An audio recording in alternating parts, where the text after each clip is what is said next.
después de más de 40 años como sacerdote, escuchando confesiones, acompañando a familias en sus alegrías y en sus tragedias, hay algo que debo confesarte con total sinceridad. Lo que más ha roto mi corazón no han sido los pecadores que llegan llorando al confesionario. No han sido los hombres o las mujeres que se arrodillan temblando, conscientes de sus faltas, suplicando misericordia. No.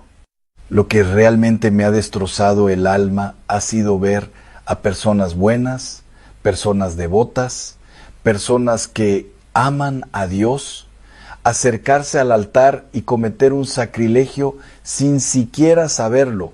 Sí, has escuchado bien. Personas que van a misa cada domingo, personas que rezan, personas que sirven en su parroquia, personas que todos consideran ejemplos de fe. Y aún así, domingo tras domingo, reciben la Sagrada Comunión con el alma en peligro. Y lo más terrible de todo es que muchos de ellos no tienen la menor idea. Déjame preguntarte algo, y quiero que respondas con absoluta honestidad dentro de tu corazón. La última vez que recibiste la comunión, ¿estabas realmente en estado de gracia? No me refiero a si pensabas que estabas bien. No me refiero a si te sentías tranquilo. Me refiero a algo mucho más profundo. ¿Habías examinado tu conciencia con sinceridad? ¿Habías confesado tus pecados graves? ¿Habías preparado tu alma para recibir al Rey del Universo? Detente un momento, no sigas escuchando automáticamente. Piensa, porque lo que voy a decirte hoy puede cambiar completamente la forma en que te acercas al altar. Puede sacudir tu conciencia, puede incomodarte, pero también puede salvar tu alma. Hace apenas unas semanas, una mujer de 62 años vino a verme al despacho parroquial. Había sido catequista durante décadas, serví en la parroquia. Todos la consideraban una mujer profundamente religiosa. Durante 40 años había recibido la comunión prácticamente cada domingo. Pero aquella tarde llegó diferente. Su rostro estaba pálido, sus manos temblaban, apenas podía mirarme a los ojos. Cuando finalmente habló, sus palabras salieron entre lágrimas. Padre, creo que he estado comulgando en pecado mortal durante años y nadie me lo dijo. Imagina ese momento, 40 años acercándose al altar, 40 años recibiendo el cuerpo de Cristo, sin comprender completamente el estado de su alma. Cuando terminó de contarme su historia, comenzó a llorar como pocas veces he visto llorar a una persona.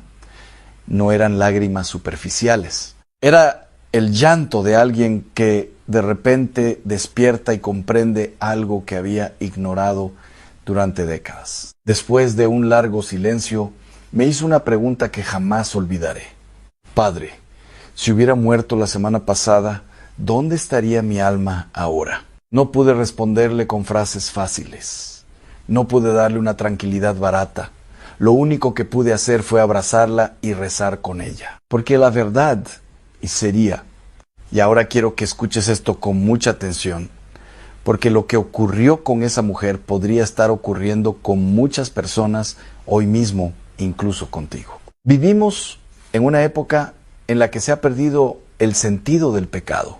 Se habla mucho del amor de Dios y con razón, porque Dios es amor, pero casi nadie habla del peligro de recibir la Eucaristía indignamente. Se ha creado una especie de ilusión colectiva donde muchos piensan que basta con ir a misa y acercarse al altar para que todo esté bien. Pero la realidad espiritual es mucho más profunda. San Pablo lo dijo con palabras que deberían hacernos temblar. Quien come el cuerpo del Señor indignamente come y bebe su propia condenación. No son palabras de un sacerdote severo, no son palabras inventadas por la Iglesia, son palabras de la Sagrada Escritura. Y sin embargo, millones de personas reciben la comunión cada domingo sin hacerse una pregunta fundamental. ¿Cómo está realmente mi alma? Hoy quiero hablarte de algo que casi nadie se atreve a explicar con claridad. Existen pecados que muchos católicos cometen sin siquiera reconocerlos como graves. Pecados que se han vuelto tan comunes, tan normalizados en la sociedad, que han dejado de parecernos peligrosos. Pero delante de Dios siguen siendo lo que siempre han sido. Sins that slowly build a wall between the soul and grace. Y esa es la tragedia silenciosa que he visto repetirse una y otra vez durante décadas de ministerio. Personas que aman a Dios pero que nunca fueron formadas para examinar su conciencia con profundidad. Personas que viven su fe con buena intención pero sin claridad moral. Personas que reciben la comunión sin darse cuenta de que están acumulando sacrilegios. Y por eso hoy quiero hablarte con absoluta claridad. No para condenarte, no para asustarte, sino porque tu alma vale demasiado para permanecer en silencio. Existen 9 pecados, 9 faltas graves que muchas personas no confiesan antes de recibir la comunión. 9 realidades espirituales que pueden estar destruyendo la gracia en tu vida sin que te des cuenta.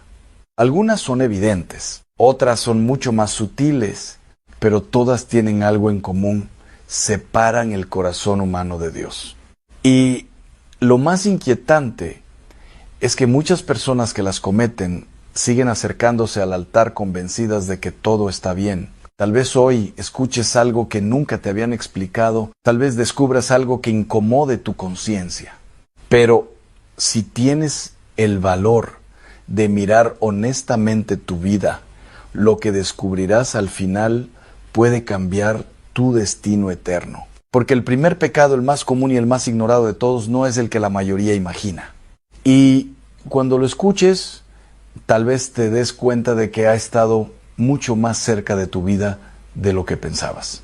El primer pecado del que debemos hablar, quizás el más extendido en nuestro tiempo, es la falta de caridad hacia el prójimo. Y aquí es donde muchas personas se sorprenden, porque cuando hacen un examen de conciencia, suelen pensar inmediatamente en cosas más visibles: robar, adulterar, cometer actos escandalosos, pero pasan por alto algo que Dios considera central. Jesús fue claro cuando dijo que el mandamiento más grande, después de amar a Dios, es amar al prójimo como a uno mismo. Sin embargo, lo que he escuchado durante décadas en el confesionario revela una realidad distinta. Muchos creen amar a Dios, pero viven en guerra con las personas que tienen más cerca. He escuchado a personas decir con tranquilidad: Padre, yo no he hecho nada grave. Pero cuando empezamos a profundizar un poco más, aparecen otras realidades. Aparecen los gritos constantes dentro del hogar, aparece el desprecio hacia el cónyuge, aparecen palabras humillantes dirigidas a los hijos, aparece el rencor guardado durante años contra un hermano, un vecino o un familiar. Y entonces uno se da cuenta de algo que duele reconocer.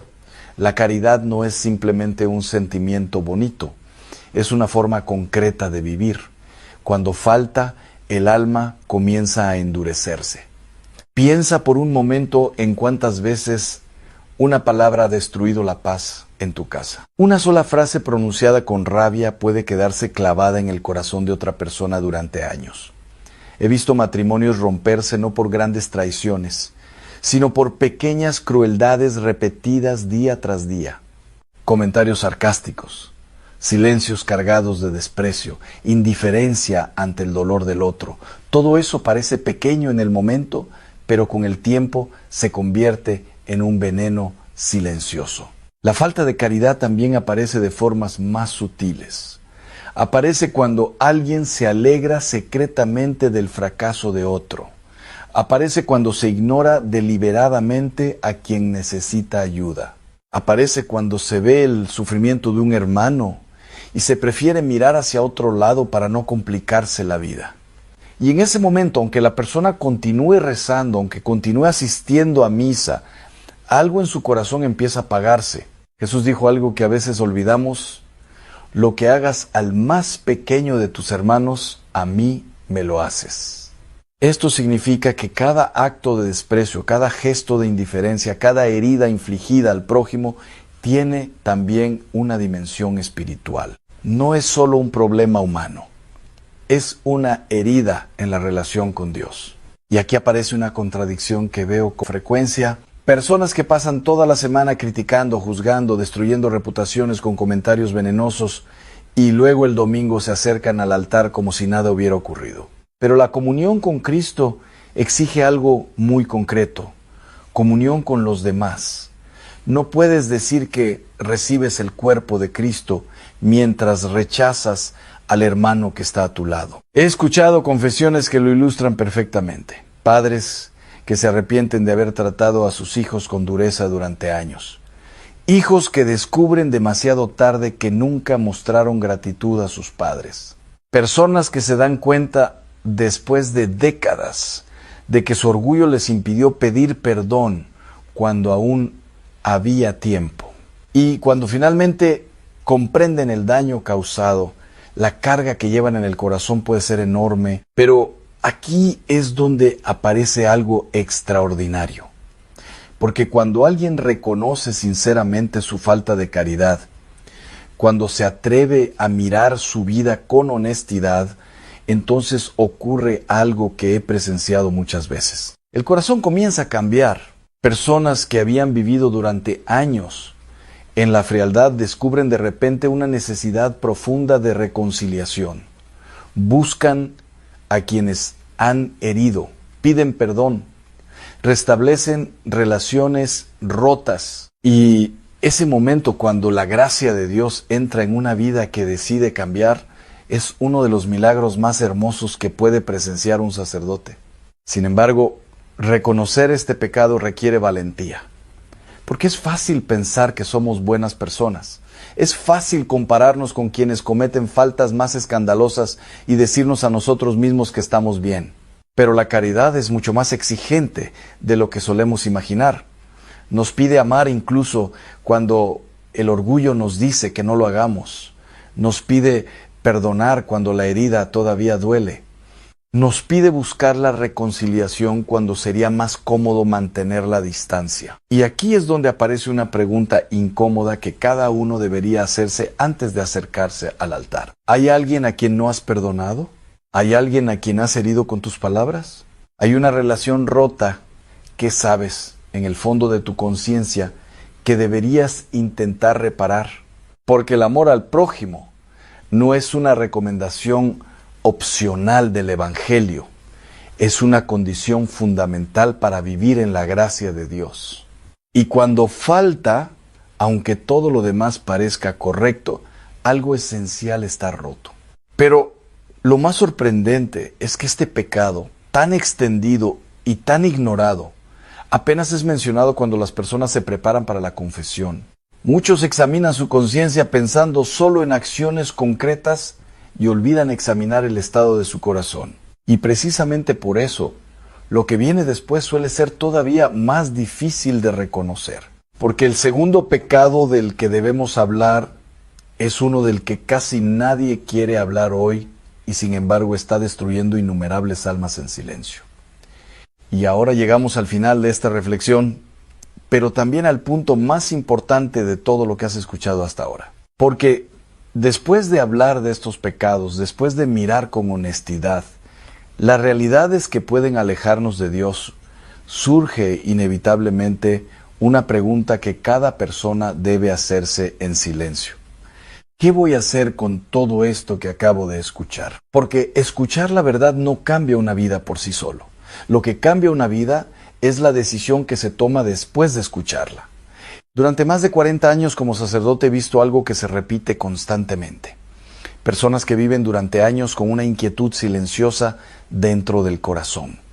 Algo que les dice que no todo está bien. Algo que les recuerda que han dejado pasar demasiado tiempo sin reconciliarse con Dios. Pero esa voz interior muchas veces es ignorada, se pospone, se silencia con ocupaciones, con distracciones, con excusas. Ya iré a confesarme más adelante. Ahora no es buen momento. Seguro que no es tan grave. Y así pasan los meses. A veces pasan los años. Pero la conciencia no desaparece. La verdad no desaparece. Y tarde o temprano llega un momento en que el alma ya no puede seguir ignorando esa voz. He visto hombres fuertes llorar en el confesionario después de 20 años sin confesarse. He visto mujeres que habían vivido décadas alejadas de la gracia experimentar una paz que no habían sentido desde la infancia. He visto personas que llegaron cargando una culpa insoportable salir con el rostro iluminado por una libertad que solo Dios puede dar.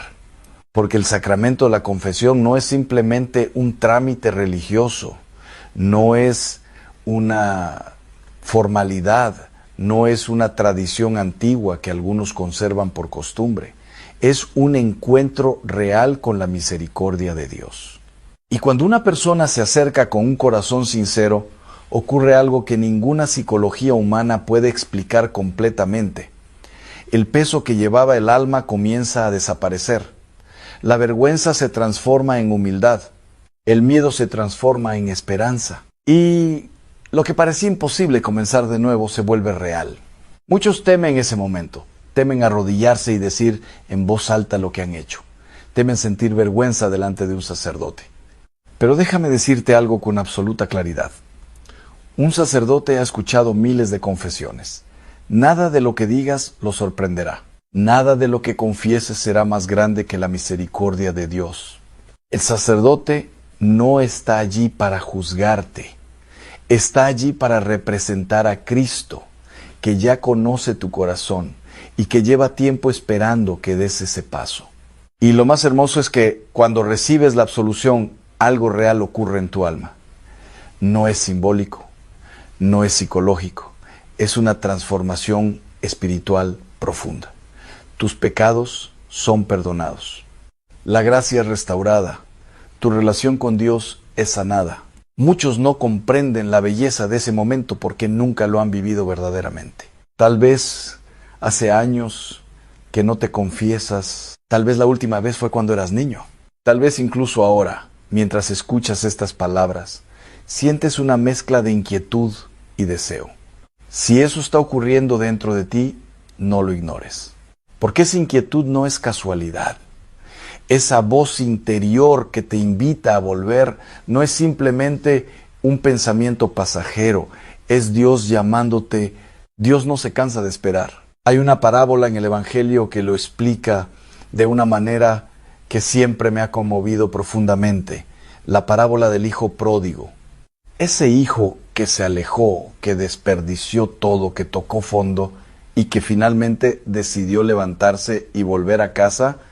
Lo más sorprendente de esa historia no es el error del hijo, es la reacción del padre.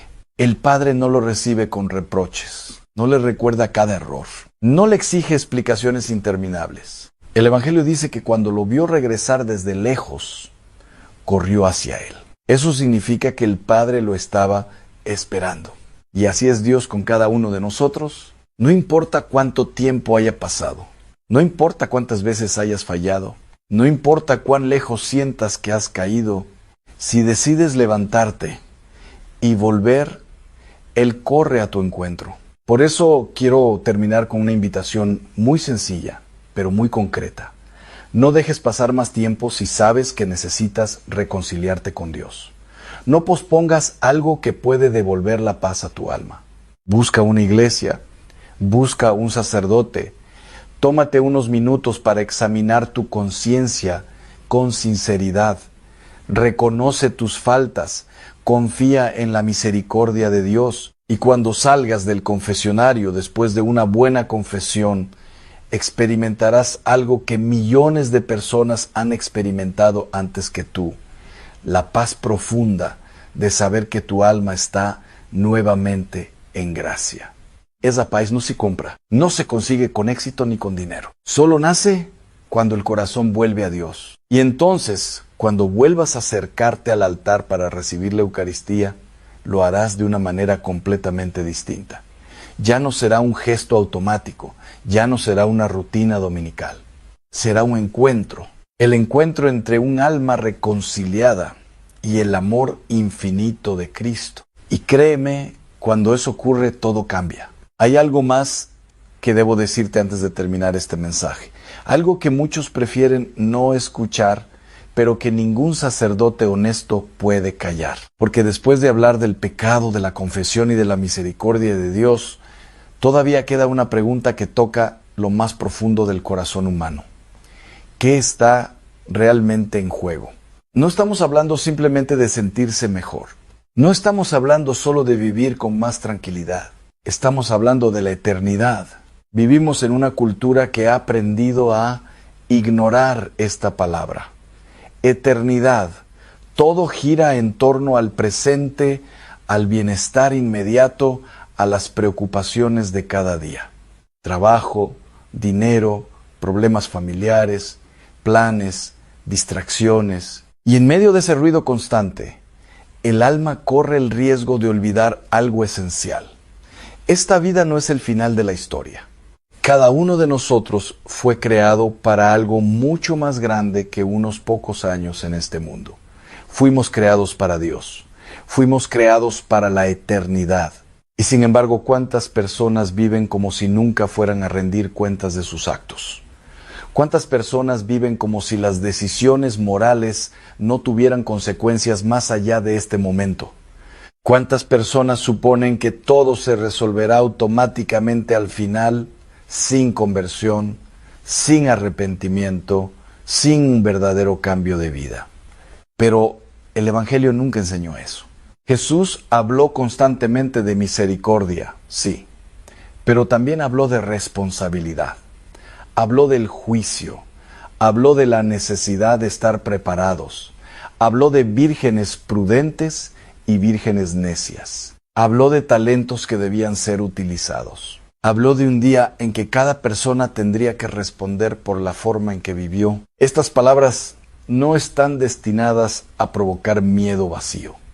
Están destinadas a despertar la conciencia. Porque cuando una persona comprende que su vida tiene un peso eterno, entonces empieza a mirar sus decisiones de otra manera. Empieza a comprender que cada acto de amor, cada acto de justicia, cada acto de humildad tiene un valor inmenso. Y también empieza a comprender que el pecado no es simplemente una debilidad humana sin importancia. El pecado es lo que nos separa de Dios. Y esa separación, si no se cura, si no se sana, si no se entrega a la misericordia divina, puede volverse permanente. Por eso la confesión es tan importante, porque es el lugar donde esa separación se rompe. Es el momento en que el alma vuelve a la vida. Es el momento en que el corazón que estaba lejos regresa a casa. He visto ese momento miles de veces. Personas que entran al confesionario con el rostro tenso, cargadas de miedo, de vergüenza, de culpa. Personas que apenas pueden hablar al principio. Pero poco a poco, cuando empiezan a abrir su corazón, cuando empiezan a nombrar sus pecados, cuando finalmente se atreven a decir en voz alta aquello que han guardado durante tanto tiempo, algo comienza a cambiar. La oscuridad pierde fuerza cuando se expone a la luz. Y cuando llega el momento de la absolución, cuando el sacerdote pronuncia las palabras que Cristo confió a su iglesia, yo te absuelvo de tus pecados, ocurre algo que ningún ser humano podría inventar. El alma vuelve a respirar. La paz que entra en ese momento no es una emoción superficial. Es una paz profunda, silenciosa, que nace del perdón real. Es la certeza de que a pesar de todas nuestras caídas, Dios no nos ha abandonado. Tal vez tú que estás escuchando esto llevas mucho tiempo sin confesarte. Tal vez hay algo en tu conciencia que has evitado enfrentar. Tal vez incluso ahora sientes una resistencia interior que te dice que lo dejes para otro momento. Pero déjame decirte algo con la mayor claridad posible. No hay mejor momento que ahora para volver a Dios. No esperes a que las circunstancias sean perfectas. No esperes a sentirte digno. No esperes a que desaparezca la vergüenza. La gracia de Dios comienza precisamente cuando tenemos la humildad de reconocer que la necesitamos. He visto a personas de todas las edades experimentar esta renovación. Jóvenes que pensaban que la fe no tenía nada que ofrecerles y que después de una confesión sincera descubrieron una paz que jamás habían conocido. Matrimonios que estaban al borde de la ruptura y que encontraron una nueva oportunidad cuando ambos decidieron reconciliarse con Dios. Hombres y mujeres que llevaban años atrapados en hábitos destructivos y que comenzaron un camino de libertad cuando dejaron de esconderse y buscaron ayuda. Nada de esto es teoría. Son historias reales que he presenciado una y otra vez. Porque cuando una persona abre la puerta a la gracia, Dios hace cosas extraordinarias. Pero todo comienza con una decisión muy sencilla. La decisión de decir, Señor, quiero volver. Tal vez no tengas todas las respuestas. Tal vez todavía tengas dudas. Tal vez el camino te parezca difícil. No importa. Dios no pide perfección antes de acercarte a Él. Pide sinceridad, pide humildad, pide un corazón dispuesto a comenzar de nuevo. Y cuando ese paso se da, cuando el alma decide volver, el cielo entero se alegra. Jesús lo dijo claramente.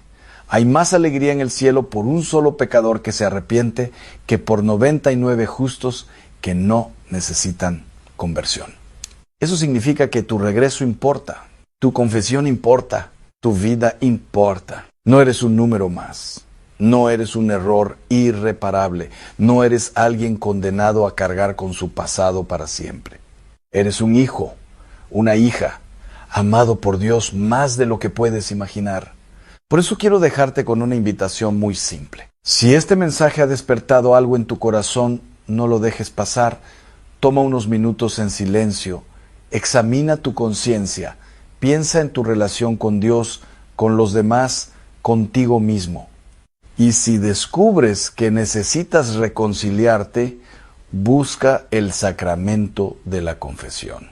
Hazlo sin miedo, hazlo con confianza, hazlo sabiendo que del otro lado de ese pequeño acto de humildad puede encontrarse una de las experiencias más liberadoras de toda tu vida. Porque cuando un alma vuelve a Dios, algo maravilloso ocurre. La culpa se transforma en misericordia. La oscuridad se transforma en luz. La distancia se transforma en encuentro. Y entonces cuando vuelvas a acercarte al altar y recibas la Sagrada Comunión con el corazón limpio, comprenderás algo que muchos olvidan. La Eucaristía no es solo un rito, es Cristo mismo que viene a habitar en tu alma. Y cuando el alma está preparada para recibirlo, comienza una vida completamente nueva. Quiero que te detengas un momento. Solo un momento. Antes de que sigas viendo el celular, antes de que te quedes dormida pensando en todo lo que tienes que hacer mañana, antes de que apagues la luz y le digas a Dios buenas noches como si fuera una formalidad, quiero preguntarte algo que quizás nadie te ha preguntado en mucho tiempo. ¿Y si todo lo que has sentido en la vida, esa cosa extraña que te pasa cuando oras por alguien y algo cambia, esa voz dentro de ti que te dice no vayas o llámale ahorita, ese llanto que te llega sin razón cuando alguien que no conoces te cuenta su dolor, ¿no es coincidencia? Y si no eres una mujer normal que de vez en cuando siente cosas bonitas, y si eres una mujer con un don espiritual que nunca nadie te explicó, que nunca nadie te confirmó y que tú misma has ignorado porque pensaste que esas cosas eran solo para los predicadores, para los pastores, para los que salen en el altar con micrófono en mano, hoy te voy a hablar de las 5 señales que indican que Dios te equipó con un don espiritual. Y lo que vas a escuchar esta noche no es teoría. No es teología complicada. Es el espejo que quizás llevas décadas necesitando que alguien te pusiera enfrente. Porque, mija, hay algo en ti que el cielo puso ahí desde antes de que nacieras. Y el enemigo ha pasado años convenciéndote de que no existe, de que eres demasiado poquita cosa, de que tú no eres de esas personas. Pero hoy eso cambia. Empecemos desde el principio. Desde una noche que quizás se parece mucho a la tuya. Imagínate a una mujer, se llama como te llamas tú, tiene los años que tienes tú, y está sentada en su cocina a las 11 de la noche cuando ya toda la familia está dormida. La casa huele a lo de siempre, a frijoles de la tarde, a jabón, a ese aroma tibio de hogar que solo existe en las casas donde hay amor, aunque a veces ese amor duela. Tiene un rosario en la mano, no porque alguien se lo pidió, sino porque así aprendió desde niña que cuando el miedo llega, uno agarra lo que la abuela le enseñó. Está orando por ese hijo que no llama, por esa hija cuyo matrimonio está haciendo agua, por ese nieto que anda en caminos que ella no entiende y que la hacen llorar cuando nadie la ve. Y en medio de esa oración algo le pasa, algo que no sabe explicar. Siente que las palabras ya no son solo palabras, siente que hay algo en el cuarto con ella. No espanto, no es miedo, es una presencia, como si alguien se hubiera sentado a su lado en la penumbra de esa cocina y le dijera: aquí estoy, te escucho, y sé lo que necesitas antes de que termines de pedirlo. Y esta mujer, que ha ido a misa toda su vida, que ha rezado el rosario desde los 7 años, que ha cargado veladoras al altar, que ha pedido perdón más veces de las que puede contar, esta mujer no sabe qué hacer con ese momento, porque nadie le enseñó que eso que siente tiene nombre, que eso que experimenta es una señal, que esa sensación no es imaginación ni nervios, ni que está muy cansada, que eso es el Espíritu Santo reconociendo en ella a alguien que Él mismo equipó. Y esta mujer, quizás sin saberlo, lleva décadas haciendo algo extraordinario. Cada vez que alguien de su familia entra por esa puerta con una cara que no es la de siempre, ella lo siente antes de que digan una sola palabra. Cada vez que hay una situación de peligro que se desvió sin razón aparente, ella recuerda que la noche anterior oró de una manera especial, con una urgencia que no entendía, pero que no pudo ignorar. Cada vez que alguien le cuenta un problema y ella pone la mano en el hombro de esa persona, algo en esa persona se afloja, como si el nudo que cargaba se deshiciera un poco. Eso no son casualidades acumuladas. Eso es un patrón. Y los patrones que vienen del Espíritu tienen nombre. 1 Corintios capítulo 12, versículo 7. Escúchalo como si te lo estuvieran diciendo a ti ahora mismo, porque así es. Pero a cada uno le es dada la manifestación del Espíritu para provecho. ¿Lo oíste? Por cada uno, no a los que estudiaron teología, no a los que hablan bonito en el altar, no a los que tienen una congregación de 1000 personas, por cada uno. Eso te incluye a ti que estás escuchando esto en tu celular, a ti que llevas décadas sirviendo a Dios desde la cocina, desde el silencio, desde las rodillas en el piso cuando ya nadie te veía, a ti que pensabas que los dones espirituales eran para otra clase de personas. Pero antes de llegar a las 5 señales, necesito que entiendas algo que el mundo espiritual y a veces hasta la propia iglesia no te explica con claridad suficiente. Hay una diferencia enorme entre un don espiritual y un talento natural. Un talento natural es algo que uno desarrolla con práctica, con tiempo, con esfuerzo. Cantas bien porque ensayaste, cocinas rico porque aprendiste de tu mamá, haces las cosas bonitas porque tienes buen gusto, pero un don espiritual no se aprende, no se entrena, no viene de ti, viene de arriba. Y lo reconoces no porque seas la mejor, sino porque cuando lo ejerces hay algo que va más allá de ti. Hay un resultado que tú sola no podrías haber producido. Hay una obra que claramente tiene huellas del cielo. Y eso, mija, es exactamente lo que vas a reconocer hoy en tu propia vida. Porque ahora sí, aquí van las 5 señales. Y te pido que mientras las escuchas, no las evalúes con tu cabeza. Evalúalas con tu historia. La primera señal es esta. Sientes cosas que otros no sienten y muchas veces no sabes por qué. Hay mujeres, y tú puedes ser una de ellas, que entran a un cuarto y saben inmediatamente si algo anda mal. No porque alguien les dijo, no porque haya una señal visible, sino porque algo dentro de ellas se activa, como una alarma que nadie más escucha. Conocen a alguien por primera vez y sienten de inmediato si esa persona trae algo oscuro consigo o si tiene el corazón limpio. Están orando por alguien y de repente, sin razón aparente, el llanto les llega, un llanto que no viene de ellas, sino que parece venir a través de ellas. ¿Te suena conocido? Muchas mujeres que tienen este don lo han confundido toda su vida con ser muy sensibles. O peor aún, con ser muy exageradas. Alguien les dijo alguna vez que se calmaran, que no todo era para tanto, que se estaban inventando cosas, y ellas guardaron silencio. Y guardaron ese don en un cajón, y aprendieron a ignorar lo que sentían para no parecer raras. Y lo que más duele no es que lo guardaron por miedo. Lo que más duele es que muchas veces lo guardaron porque la persona que se los dijo creer era alguien de su propia familia. El esposo que les decía, no te pongas así. La hermana que les decía, siempre tan dramática.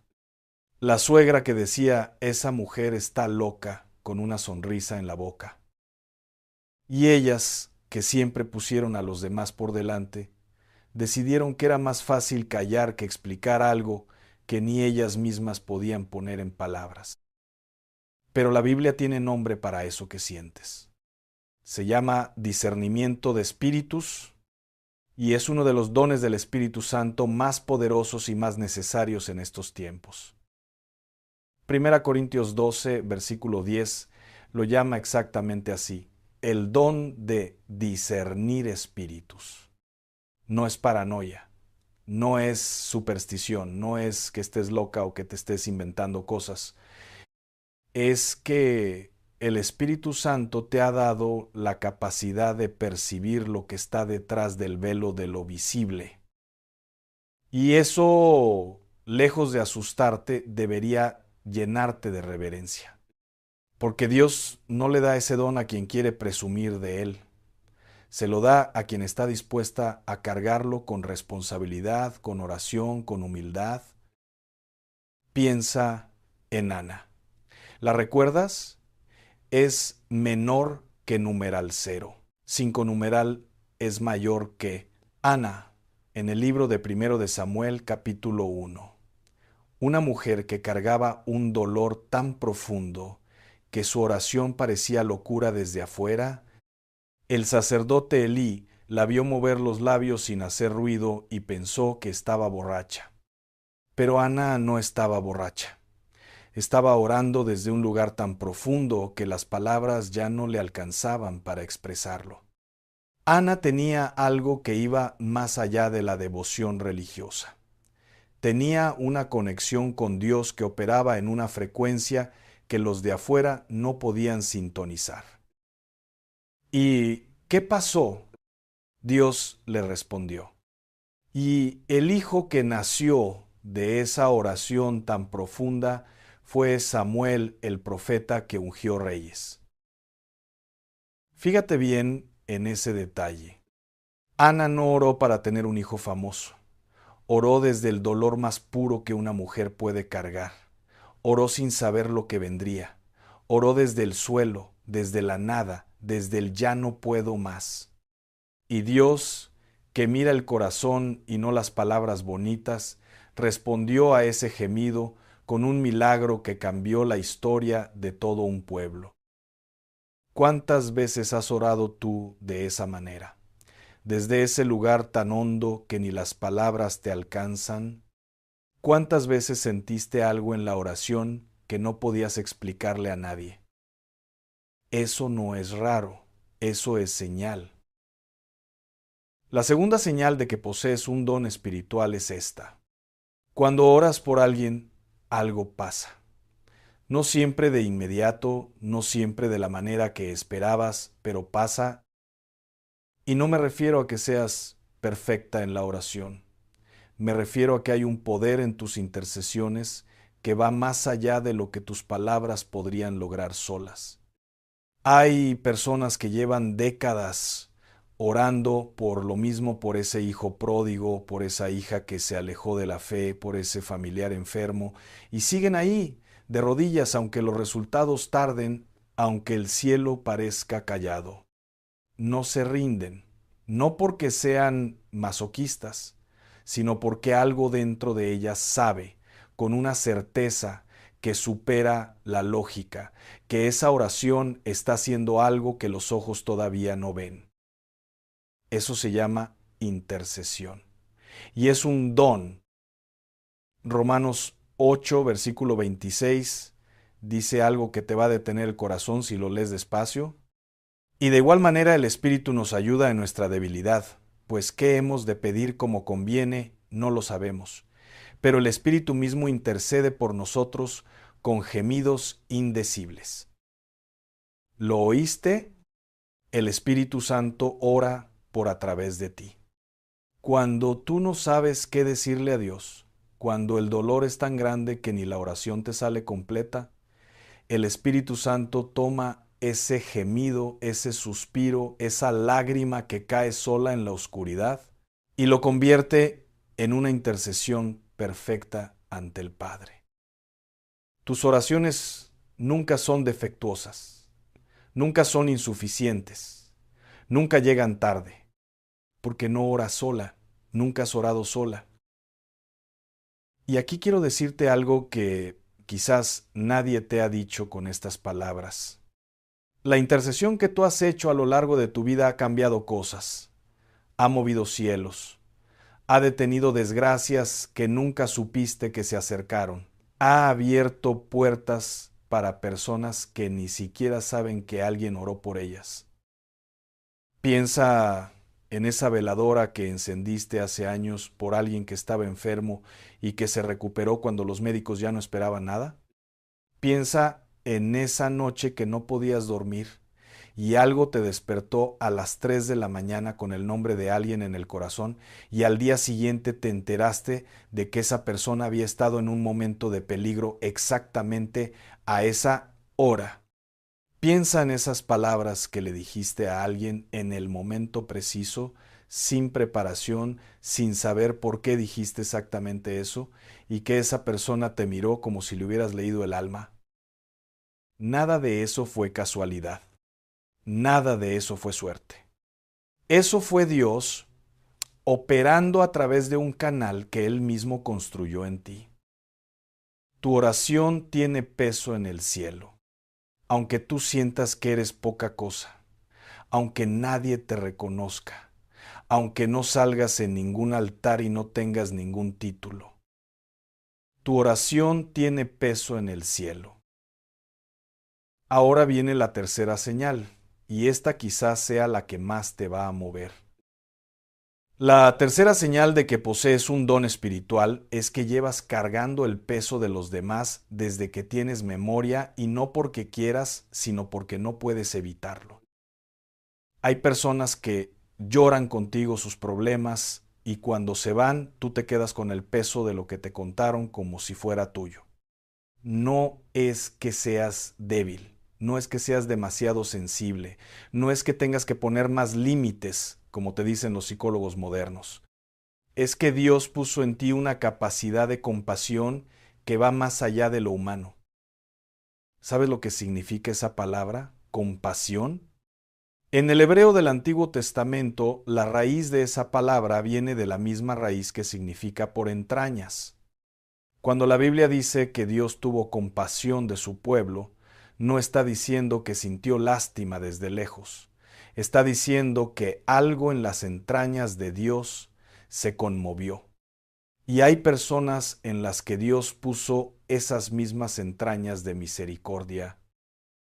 En Romanos 12, versículo 8, cuando Pablo lista los dones, menciona uno que muchas veces se pasa por alto, el don de por misericordia.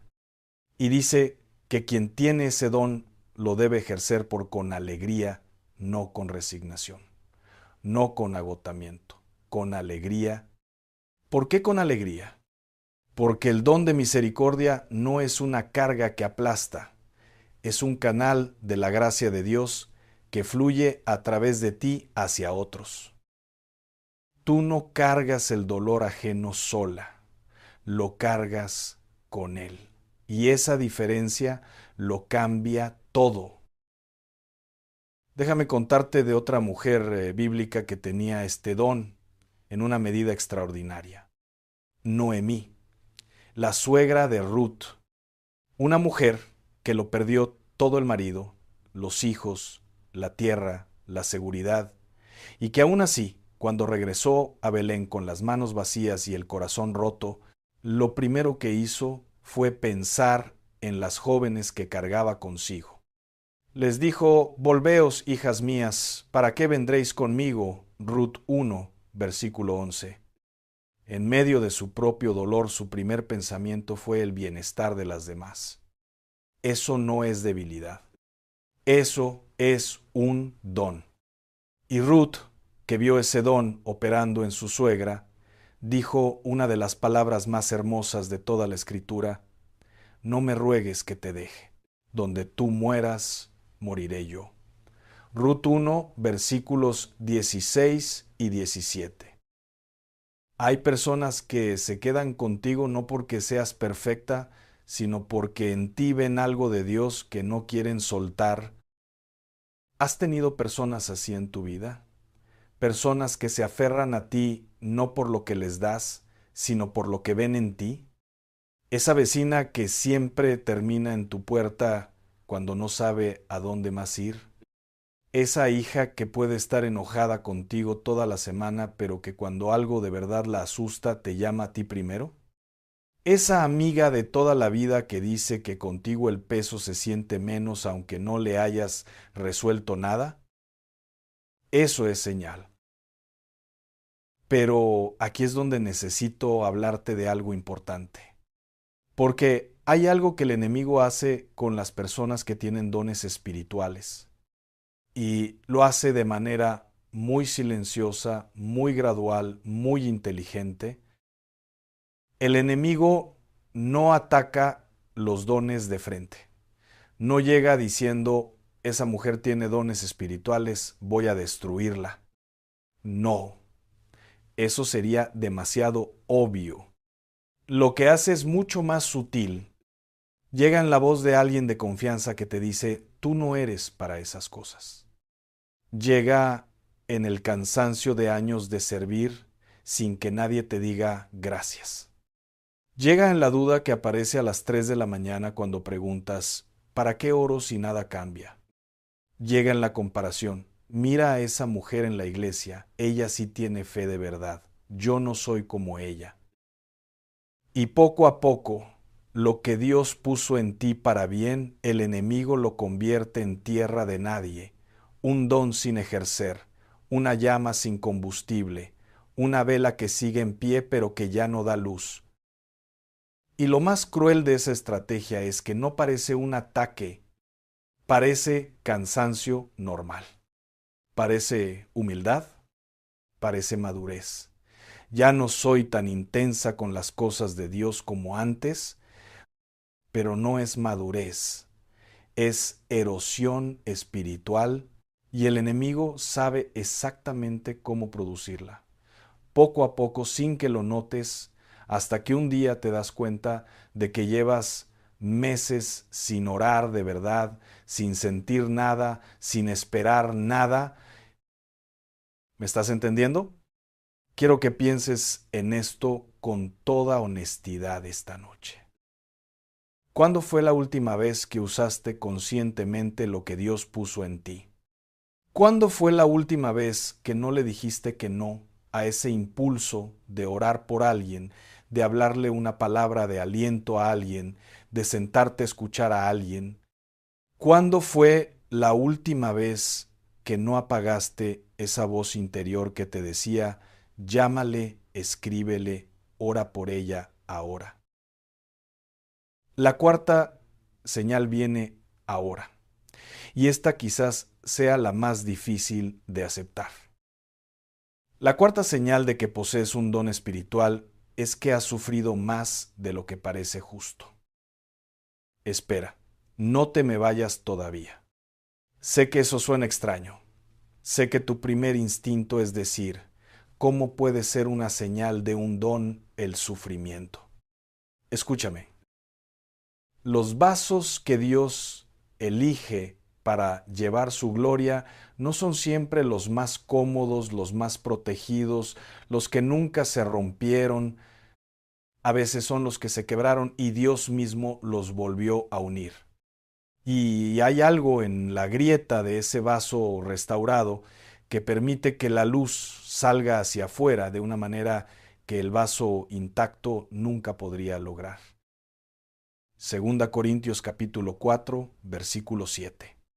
Pablo lo dice así, y quiero que lo escuches despacio porque en esta frase está escondida una de las verdades más grandes de tu vida. Pero tenemos este tesoro en vasos de barro, para que la excelencia del poder sea de Dios y no de nosotros. Tú eres el vaso de barro. El tesoro es el don que Dios puso en ti. Y el barro, con todo lo que representa la fragilidad, las grietas, el peso de los años, las cicatrices, es precisamente lo que hace evidente que el poder no es tuyo. Cuando una mujer que ha perdido a un hijo ora con autoridad espiritual por otra madre que está a punto de perder al suyo, hay algo en esa oración que no tiene explicación humana. Cuando una mujer que perdonó lo imperdonable habla de misericordia, las palabras tienen un peso que ningún teólogo que nunca sufrió puede replicar. Cuando alguien que lloró en la cocina a las 3 de la mañana le dice a otra persona, Dios te ve, Dios te escucha, no estás sola, eso no son palabras bonitas. Eso es ministerio. El sufrimiento no fue un error en tu historia, fue la formación. Piensa en el maíz, que es la semilla más nuestra, la más mexicana, la que cargamos en el alma desde antes de que pudiéramos nombrarlo. Antes de que el maíz se convierta en lo que alimenta a toda la familia, tiene que ser enterrado. Tiene que pasar por la oscuridad. Tiene que romperse. Tiene que deshacerse de lo que era para poder convertirse en lo que está destinado a ser. Y nadie, al ver la planta madura, piensa en el tiempo que estuvo bajo tierra.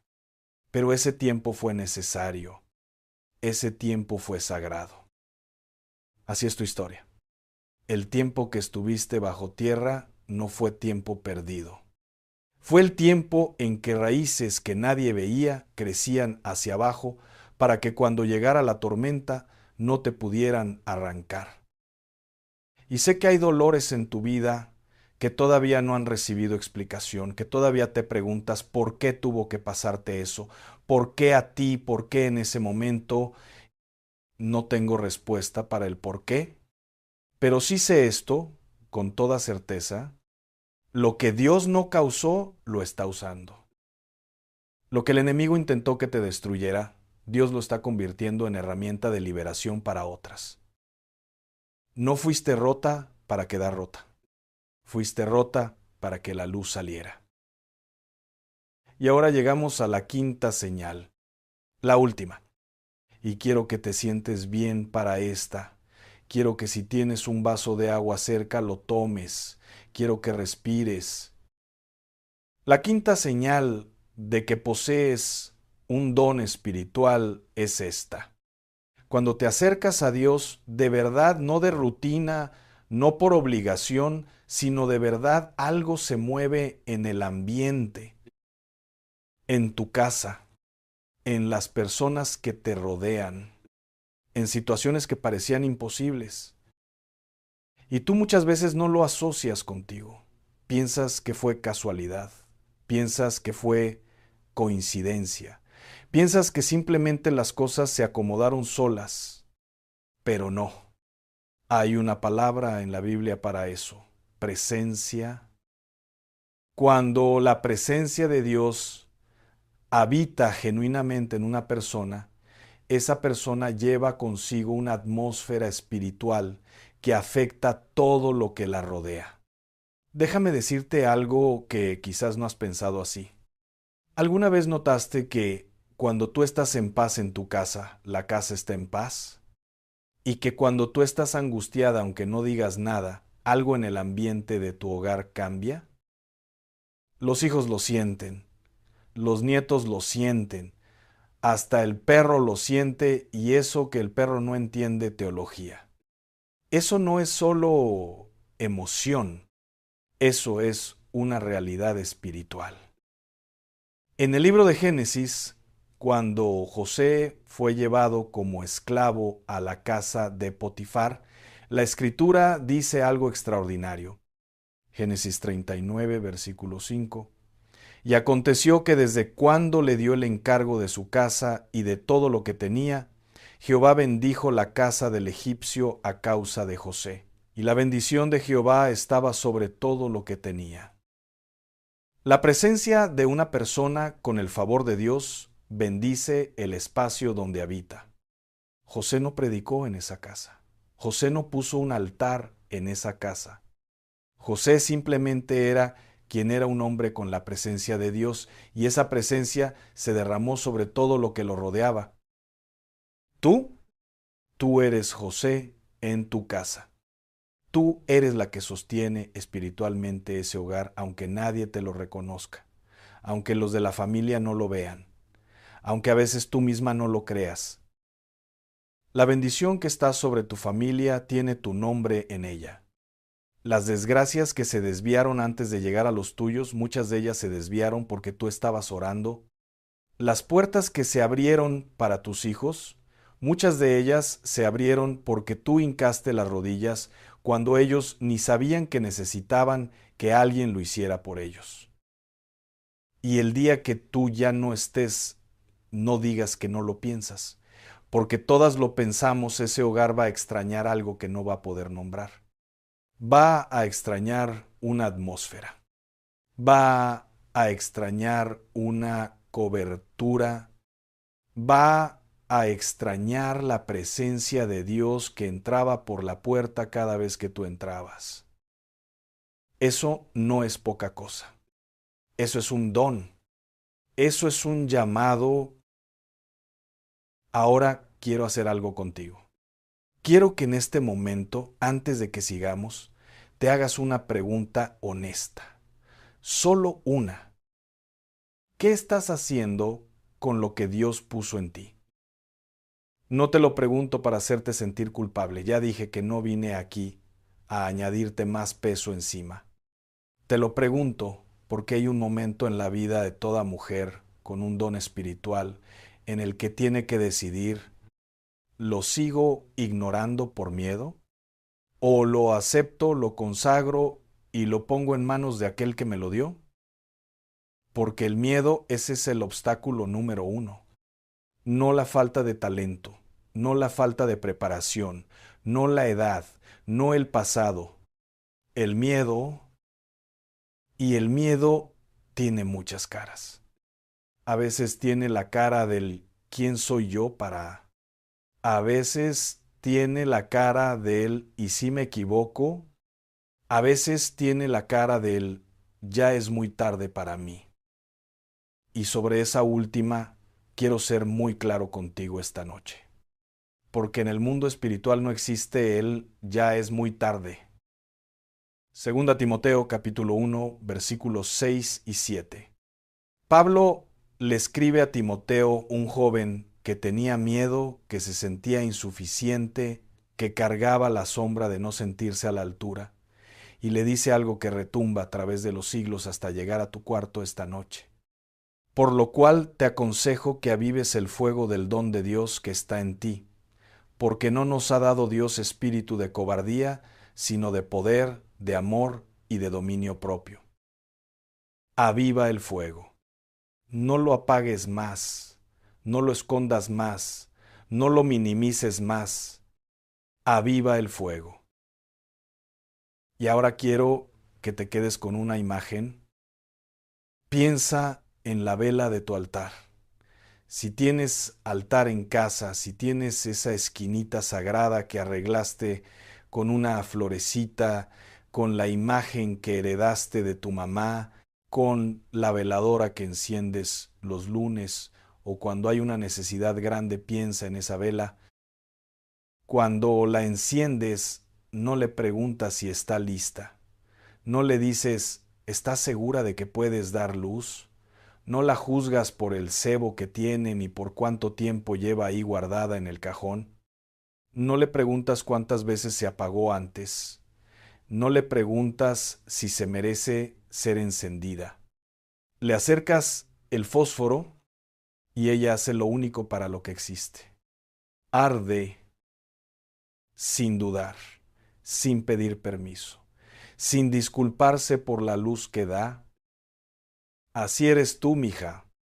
No te falta mérito, no te falta preparación, no te falta tiempo. Solo necesitas que alguien te acerque el fósforo. Y ese fósforo esta noche es la palabra de Dios que estás recibiendo. Ese fósforo esta noche es la voz del Espíritu diciéndote, lo que hay en ti lo puse yo.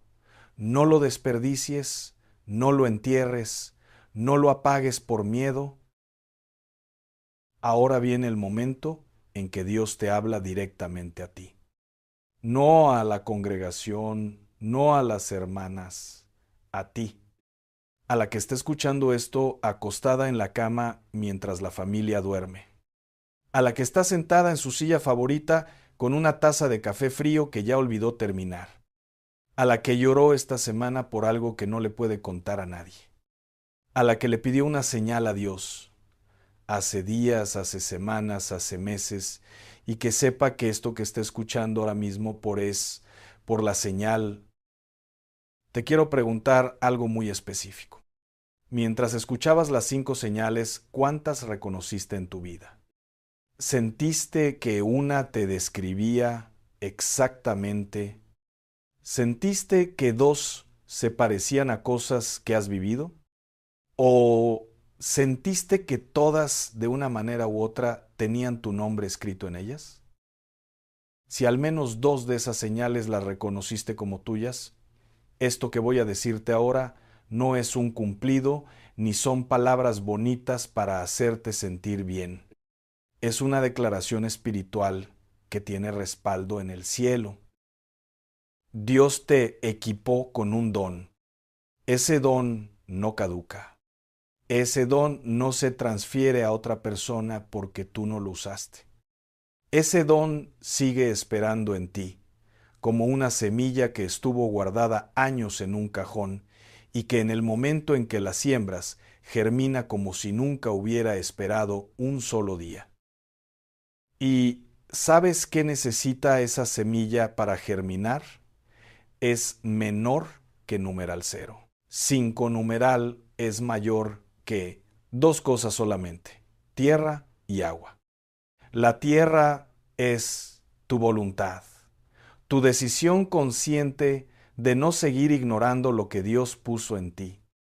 El agua es la palabra, la oración, el tiempo que le das a Dios para que Él cultive en ti lo que Él mismo plantó. Y aquí quiero ser práctica contigo, porque la fe sin acción no llega a ningún lado. ¿Qué vas a hacer hoy con lo que escuchaste? No mañana, hoy, esta noche. Primero, consagra tu don. Si reconociste en ti alguna de estas 5 señales, el discernimiento, la intercesión, la misericordia, el haber sido formada en el sufrimiento, la presencia espiritual en tu hogar, ponlo en manos de Dios esta noche. No lo sigas teniendo guardado como algo que solo te pertenece a ti. Dile, Señor, lo que pusiste en mí, te lo devuelvo consagrado. Úsalo como tú quieras, cuando tú quieras, para quien tú quieras. Segundo, deja de pedir perdón por existir. Deja de disculparte por sentir lo que sientes, por ver lo que ves, por saber lo que sabes cuando oras. Deja de minimizarte. Deja de decir soy muy poquita cosa. Porque si Dios puso un tesoro en un vaso de barro, el valor del tesoro no depende del vaso. Tercero, actúa en lo pequeño. No esperes un ministerio de miles de personas para ejercer tu don. Ese familiar que te necesita, llámale hoy. Esa vecina que lleva semanas sin sonreír, acércate a ella mañana. Esa nieta que anda perdida, ora por ella esta noche con todo lo que tienes dentro. Los dones espirituales no se ejercen en el escenario, se ejercen en la cocina, en el mercado, en el hospital, en el teléfono a medianoche. Se ejercen en el abrazo que das cuando no sabes qué decir, pero tu presencia ya es suficiente. Se ejercen en el momento en que alguien te dice, ya no puedo más. Y tú, en lugar de darle consejos, pones la mano sobre la suya y le dices, yo oro por ti, ahora mismo, aquí contigo. Eso es el don en acción. Y cuarto, protege tu fuego. Porque habrá personas, a veces personas que amas, que sin darse cuenta intentarán apagarlo. Con el escepticismo, con el no exageres, con el eso no es para nosotros. Y aquí es donde necesitas la sabiduría de saber qué se comparte y qué se guarda. No todo lo que Dios te revela en la oración es para contarlo. Algunas cosas se cargan en silencio en la intimidad con Él, como María que guardaba todas estas cosas en su corazón. Lucas 2, versículo 19. Guarda algunas cosas en tu corazón. No todo el mundo tiene el mismo don para recibir lo que Dios te confió a ti. Y eso no es orgullo, es sabiduría. Y ahora, antes de que terminemos, quiero que hagas una sola cosa más conmigo. Cierra los ojos si puedes. Si estás acostada, quédate así.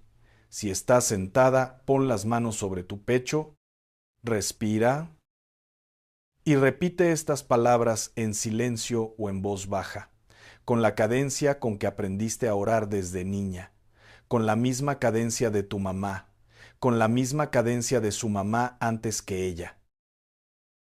Señor, aquí estoy. Es menor que numeral 0, 5 numeral es mayor que no me vine con las manos limpias, pero sí me vine con el corazón dispuesto. Reconozco hoy que lo que hay en mí no lo puse yo. ¿Lo pusiste tú? Y por miedo, por duda, por lo que dijeron los demás, lo guardé donde nadie lo viera. Hoy te lo entrego. Hoy le abro la puerta a lo que tú quieras hacer con lo que me diste. No me pidas que sea perfecta. Pídeme solo que sea fiel. Y yo, Señor, esta noche te digo que sí. Que sí a lo que tú tienes para mí. Que sí al don. Que sí a la misión. Que sí aunque no lo entienda todo todavía. Amén. Respira. Deja que ese amén se asiente. No te apures. No agarres el celular todavía. Quédate un momento más aquí, en este silencio, porque Dios todavía está hablando aunque las palabras ya se callaron. Lo que acabas de hacer no fue pequeño. En el mundo espiritual, un sí de corazón mueve más que años de actividad religiosa sin rendición. Y yo quiero que sepas algo antes de que cierres este video. Esto que escuchaste hoy no llegó a ti por casualidad. Dios sabe exactamente dónde estás esta noche, sabe en qué cama estás acostada, sabe qué preocupación cargabas cuando apretaste el play, sabe el nombre de la persona por quien más lloras. Y te encontró aquí, como el pastor que deja las 99 y va por la que falta, como la mujer que barre toda la casa hasta encontrar la moneda perdida. Lucas 15, versículo 8. Esa mujer que busca con lámpara, que barre cada rincón, que no descansa hasta encontrar lo que se perdió. Esa mujer eres Dios buscándote a ti. Y esta noche te encontró. Lo que Dios tiene para mostrarte no termina aquí. Lo que escuchaste hoy es solo el primer velo que se abrió. Hay más revelación preparada para ti, hay más verdades que el cielo quiere ponerte en las manos, hay más capas de tu historia que Dios quiere iluminar con su palabra para que dejen de doler y empiecen a tener sentido. Hay preguntas que llevas años cargando que todavía esperan respuesta y esa respuesta no está lejos. Está al alcance de la misma mano con la que hoy oraste. Quédate cerca. Sigue recibiendo, porque Dios no empezó algo en ti esta noche para dejarlo a medias. Y ahora sí, lo último que te voy a decir, la última frase, la que me gustaría que le mandaras esta noche a esa hija que anda buscando su camino, a esa amiga que sientes que está apagándose por dentro, a esa hermana de la iglesia que lleva meses diciéndote que ya no puede más, a esa persona que llevas tiempo sintiendo que necesita escuchar algo así, aunque no sepas exactamente qué. El don que Dios puso en ti no caducó por los años que no lo usaste. Sigue ahí, esperándote, como una vela que no ha sido encendida todavía, pero que ya tiene todo lo que necesita para arder. Dios te ve, Dios te conoce por nombre, y lo que puso en ti lo necesita el mundo.